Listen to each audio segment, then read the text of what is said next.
réalisé. Kahlua, tout est possible. La fin du monde est à 7 heures!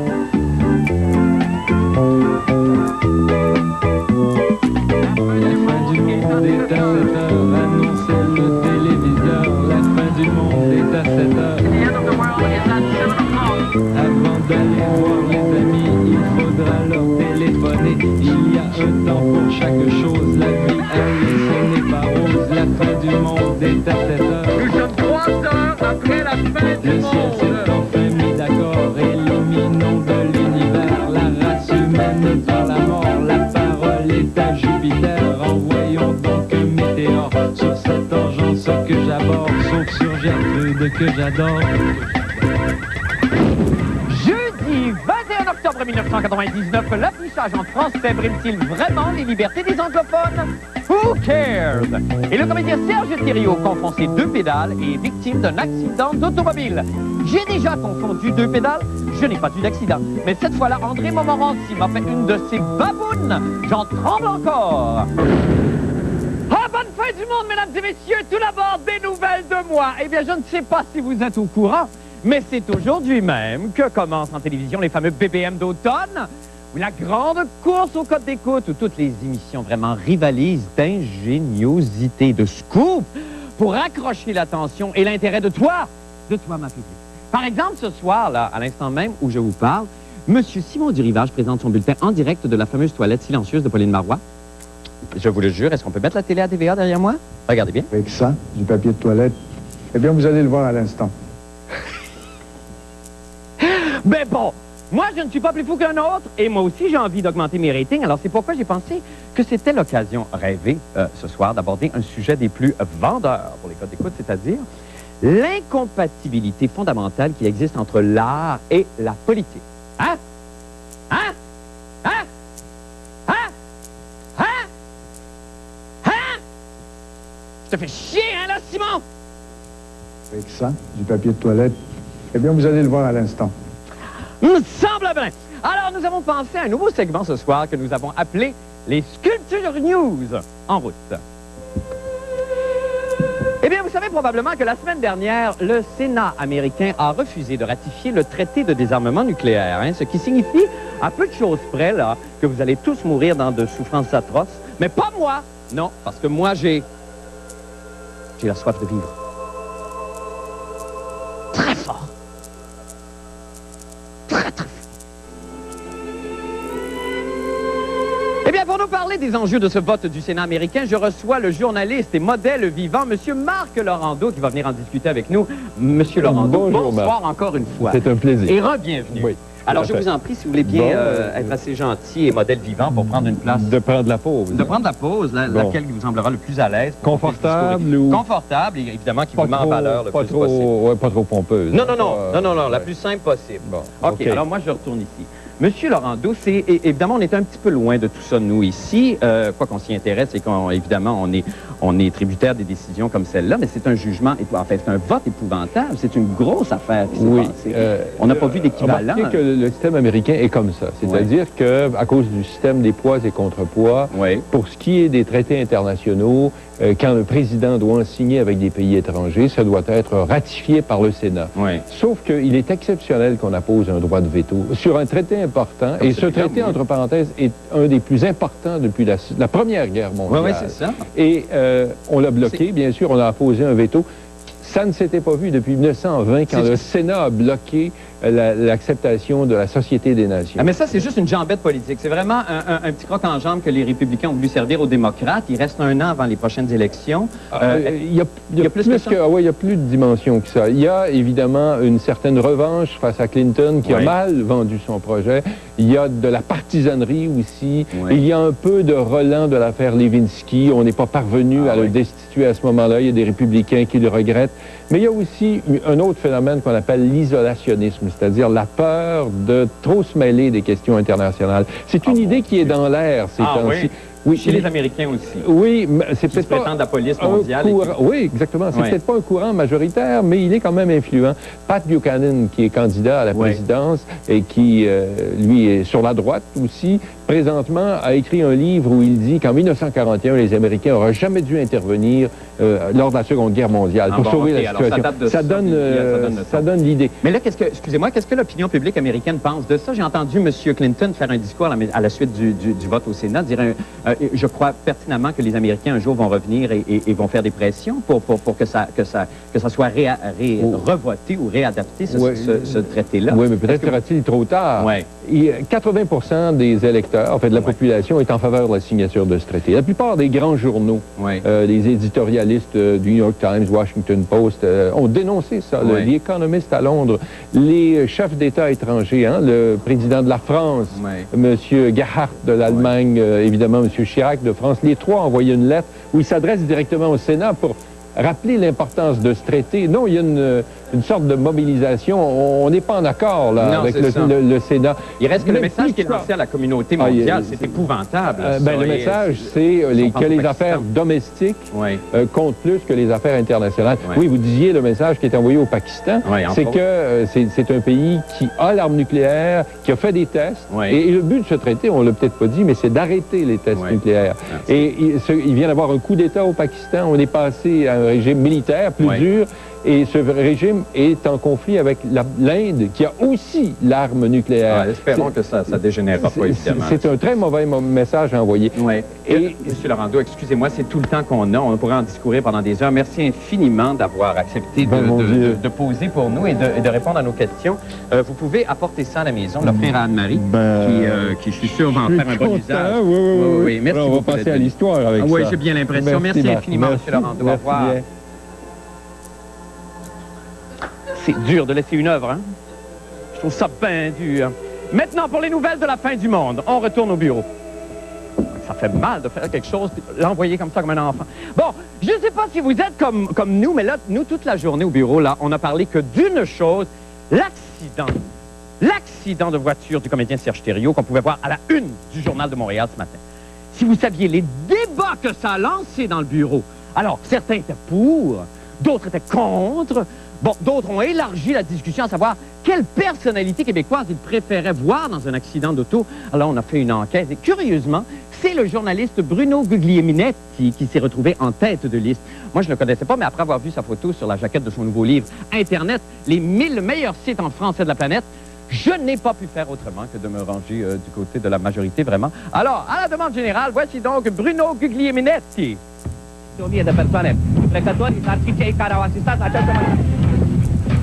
Hein? Vous pourrez pas dire qu'on n'a jamais rien fait pour vous? Hein? Maintenant, revenons à l'accident de Serge Thériault qu'a rencontré pour nous aujourd'hui M. Jean-René Dufort. On écoute. C'est avec émoi que le Québec a contemplé aujourd'hui la très pertinente une du Journal de Montréal. Moment a eu chaud. Sur 2 troublantes pages de drame humain, le journal nous raconte que Serge Thériault, 51 ans, alias Moment, a perdu la maîtrise de sa Camry 97, coin Saint-Denis et Saint-Zotique, pour aller égratigner un Petro-Canada. J'ai reçu un sac gonflable immense qui m'a comme... Et là, on te demande de réfléchir pendant ce temps-là, hein? OK. Moi, je venais d'accélérer pour me sauver de quelque chose, et tout de suite, il faut que je réfléchisse en ayant un sac où on m'étouffe. Alors, ça se peut que je me sois trompé de pédale, comprends-tu? Toujours soucieux du détail pertinent, le journal nous présente une série de photos montrant un Serge Thériault décontracté qui sort de la voiture de patrouille, photo 1, tend les mains à une policière, photo 2, échange un sourire avec elle, photo 3, et s'en va voir son automobile démolie, photo 4. Je découpe jamais mes mouvements, moi. Tu sais, j'ai pas découpé mes mouvements en 4 mois. Tu sais, ce que j'ai vécu pendant 30 secondes, je l'ai pas découpé en 4 morceaux, là. Si tu veux, je sors comme ça, je fais ça, c'est à la main parce qu'à l'intérieur, j'avais eu du plaisir. Sa Camry est une perte totale. C'est peut-être pas... non, c'est peut-être pas une perte totale. Mais moi, on veut me faire dire ça, on veut me faire croire que dans mon char ce matin, ça se peut que ce soit une perte totale. Attends un peu, là, je peux en prendre, OK? Heureusement, Stéphane Lefebvre, le caissier de la station, s'en sort par miracle. Puis là, quand je l'ai vu comme... Là, ça a fait comme les cigarettes ont tombé à terre, puis tout le gros kit. La lumière avant de la Camry, OK? Elle est brisée, il l'a ramassée. Et j'ai vu dans ses yeux tout de suite que pour lui, c'était précieux. Une belle petite lumière ici. Il m'a écrit « Allô Stéphane, ne monte plus jamais le prix de l'essence. Bonne fin de vie, ta mère adoptive. Serge Thériault, moment. Sa seule amertume, s'être fait présenter comme étant moment avant Serge Thériault. Comme je dis au gars hier, Grim, d'avoir su, j'avais, tu sais, mon bonnet, ma jaquette dans la valise, j'aurais sorti ça. Tant qu'à faire, tu vas faire une belle photo, fais-en, mon vieux. OK? Je suis appelé Claude qui monte sa barbe, montrer que notre char est scrappé. Ah oui, donc, veux-tu que je fasse comme ça, là, avec un alcotest, montrer que je suis pas pacté? Malgré tout, Serge Thériault reste positif et se tourne vers une nouvelle vie avec une nouvelle voiture. J'espère faire un autre front page du Journal de Montréal. J'espère, ouais. Ici Jean-René Dufort, à Montréal. Oui, on te le souhaite, Serge, de faire un autre front page. Jean-René, bonsoir. Salut, Marc. Bon, alors Jean-René, deux questions, on a très peu de temps. D'abord, comment fonctionne le traitement du fait divers? Comment on peut se précipiter si adroitement et si rapidement sur une nouvelle qui vient de se produire, ni croquer comme ça sur le vif des images d'accidents qui viennent de se produire? Ben, il y a deux raisons. Souvent, chaque organe de presse a son petit radio qui écoute les lignes de la police. Oui. Et il y a aussi les délateurs. C'est sûr que tout le monde a téléphoné en disant « Hey, Serge Thériault vient de s'écraser dans le Petro-Canada. » C'est merveilleux. Et là, les journalistes se sont précipitent. garochés. Évidemment. Alors là, je veux pas relancer. Il y a eu une discussion qui n'est pas terminée encore. Les journalistes se demandent, bon, l'information, le spectacle, qu'est-ce qu'on fait? Est-ce qu'on, nous, on est accusés de, bon, le mélange des genres et tout ça. On ne reviendra pas là-dessus. N'empêche que j'entendais encore M. Michel Caugier du Journal de Montréal, dans le ici de la semaine dernière, je pense, nous accuser encore. Qu'est-ce que, selon vous, je parle à l'homme, là, Jean-René, oui. Est-ce que c'est plus dangereux de mélanger du pseudo-spectacle avec de l'information ou de faire une comme on a fait celle-là avec l'accident de Serge Thériault? Ben, c'est comme se poser la question, est-ce que c'est mieux de mettre la sauce dans le spaghetti ou le spaghetti dans la sauce? C'est à peu près la même chose, sauf que M.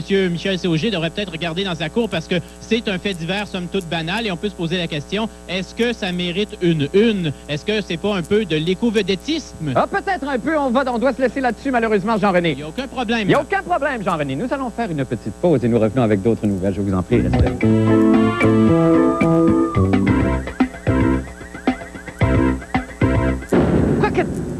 Qu'est-ce que j'entends là? Le Québec prive les anglophones de leurs doigts? Non, mais là, dans quelle société vivons-nous quand un gouvernement veut arracher les doigts des anglophones? Les anglophones ont droit à leurs doigts. Rien n'est plus important que ces doigts pour un anglophone. D'ailleurs, ça m'a inspiré un de mes plus beaux poèmes. Est-ce qu'on a le temps? Un poème qui s'intitule Le doigt et qui va comme suit. Doigt, doigt, doigt, doigt, doigt, doigt, doigt, doigt, doigt, doigt, doigt, doigt, doigt, doigt et moi. Toi et moi, ensemble pour la vie. Doigt, doigt, pouce, pouce, pouce. Il connaît son affaire. Doigt, doigt, doigt, doigt. Doigt, doigt, index majeur, paix, oh. Annulaire, auriculaire, oh. 2 hot dogs, pas de coleslaw, doigt, doigt.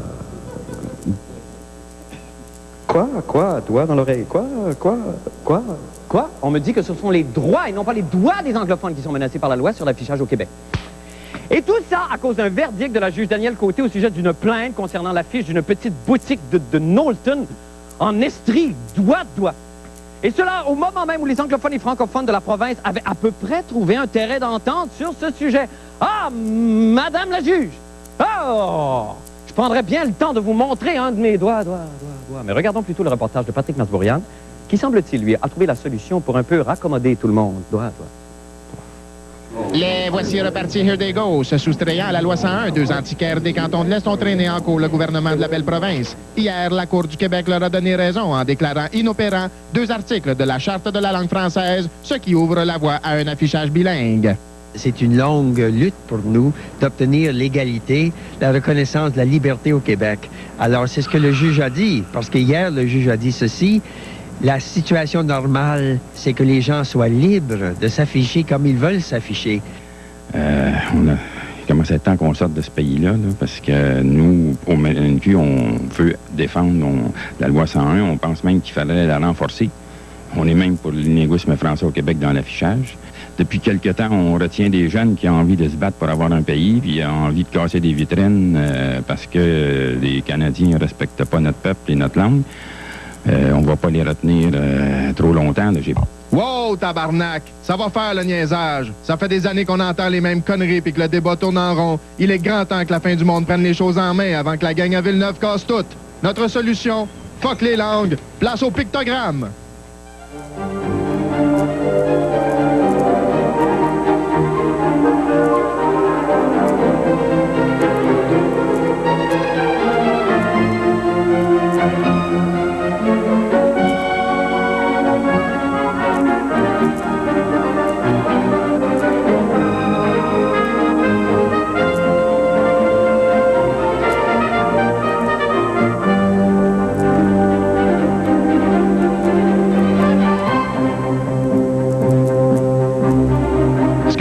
l'égalité, ce serait pas aucune langue, finalement, par exemple, un dessin? Les gens ont le droit de s'exprimer, que ce soit sur le plan esthétique, le plan artistique ou simplement comme fantaisie. Il faut pas brimer les droits.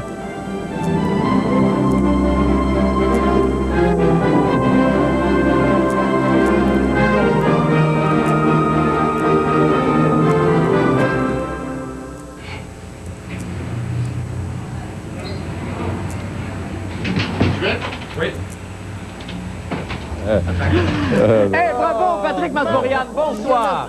Découvrir des talents Ben oui, c'est extraordinaire. C'est merveilleux, mais là, on a très peu de temps, Patrick. La portée d'un jugement, on voyait M. Johnson trépigner de plaisir là, à la suite de ce qui a été rendu comme verdict, mais est-ce que c'est vraiment, est-ce que c'est grave ou est-ce que c'est juste technique comme... Ben, ça pourrait être grave. En fait, c'est surtout ridicule, à prime abord. Le gouvernement du Québec a déjà répondu par la bouche du canon, qui est la ministre Mme Goupil, en disant qu'ils allaient porter la décision en appel. Ceci dit, cette décision-là qui a été rendue hier, ça contredit un peu le jugement de la Cour suprême de 88. Et là, la juge, côté, elle a dit, le gouvernement du Québec, les avocats du gouvernement n'ont pas fait la preuve que le français était encore menacé 10 ans plus tard. Ça veut dire, est-ce qu'il va falloir prouver ça légalement ou dans un contexte légal à chaque 10 ans?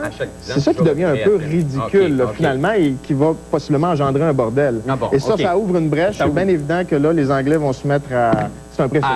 Oui, c'est ça. Il y a des causes qui s'en viennent, et là, c'est le bordel qui commence. On va suivre le dossier, Patrick. Écoutez, aimez-vous ma solution? Oui, j'adore votre solution. Nous allons faire une petite pause et nous revenons avec le monde des sports. Restez avec nous. Eh bien, célébrez, bon peuple, voici Paul Oud, les sports et le retour de son merveilleux segment Patin!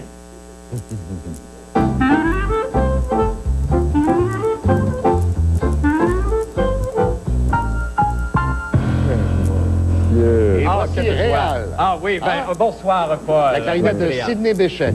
De pardon? De Sidney Bechet, la clarinette. Sidney Bechet à la clarinette. Merci beaucoup, Sidney. Bonne fin de soirée. Il est mort. Mais donc, Potin, vu hier au Centre Monson le retour de Maître Marcel Aubu. C'est vrai. On n'avait pas vu depuis un certain temps déjà. Ça a causé tout un émoi chez vous, à ce que j'ai entendu parler. Surtout de la façon dont on nous l'a montré. J'ai trouvé ça, malheureusement, même si c'était nos collègues de TQS, j'ai trouvé ça un peu disgracieux. On l'a montré en train de s'empiffrer dans le popcorn, alors que Marcel Aubu, regardez, tiens. Alors que Marcel Aubu est un exemple, un modèle à suivre maintenant en matière d'habitude alimentaire. Regardez-le. Ah, mon Dieu! Seigneur, c'est j'ai jamais vu quelqu'un manger de même. Regardez ça. Ça a-tu de l'allure, masqué à ce rythme-là? Attends pas l'autre. Ça n'a pas de bon sens. On voit le beurre déglier. Remarquez quand même une chose, c'est que dans les régimes amaigrissants, on permet le popcorn à condition qu'il n'y ait pas de beurre ou de sel. C'est ça. Mais là, on voyait clairement le beurre dégoûté en torrent. Vous avez vu sur le côté? J'ai jamais vu quelque chose d'aussi haut le cœur. Des nouvelles de nos jeunes joueuses de rugby, José Lacasse en tête, qui sont toujours en tournée en Nouvelle-Zélande. Elles ont perdu face aux Black Ferns. Ce sont les fougères noires. Les fougères noires. De quelle partie du monde? Nouvelle-Zélande. De Nouvelle-Zélande? Oui, les fougères noires de Nouvelle-Zélande. Elles ont perdu 73-0 et 65-5. C'est malheureux, mais ce n'est qu'une petite défaite parmi plein de victoires. Passons à la Formule 1, si vous le voulez bien. Comme vous le sentez. Dans ce que j'appelle maintenant désormais l'affaire Rari. Oui, évidemment, pour faire écho à... Des fois, je suis tellement plus que... L'affaire Rari. Je sais bien. Eh bien oui, c'est demain que le tribunal d'appel va rendre sa décision. Il y a un magazine allemand qui révèle que McLaren, l'écurie concurrente, celle de Mika Hakkinen, était déjà au courant au sujet des déflecteurs. Et qu'ils attendaient de lâcher la bombe au bon moment, c'est-à-dire au moment où les Ferrari allaient devancer les McLaren et Hakkinen. Mais c'est effrayant de sous-entendre quelque chose comme ça. Est-ce qu'on a des preuves? On a des preuves? Eh bien, il y a un mystérieux personnage. En fait, il n'est pas si mystérieux. C'est un délégué technique de la Fédération internationale. Il s'appelle Joe Bauer. C'est lui qui est allé mesurer le déflecteur qui dépassait de 10 mm.